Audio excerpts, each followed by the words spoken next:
நித்தமும் பாலிலே நீராட்டுவோம், பச்சை நிறத்திலே பட்டாடை நாம் கட்டுவோம்.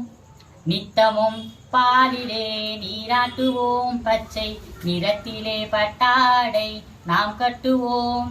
திருநீரின் தத்துவம் தந்தை என்போம், அதில் திகழும் குங்குமத்தை அன்னை என்போம். திருநீரின் தத்துவம் தந்தை என்போம், அதில் திகழும் குங்குமத்தை அன்னை என்போம்.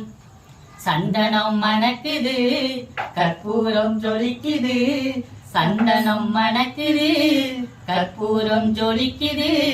கந்தகிரி கோயில் வந்தார் நன்மையெல்லாம் நடக்குது, கந்தகிரி கோயில் வந்தார் நன்மையெல்லாம் நடக்குது. பன்னிரு விழிகளில் மை தீட்டுவோம், பன்னிரு செவிகளில்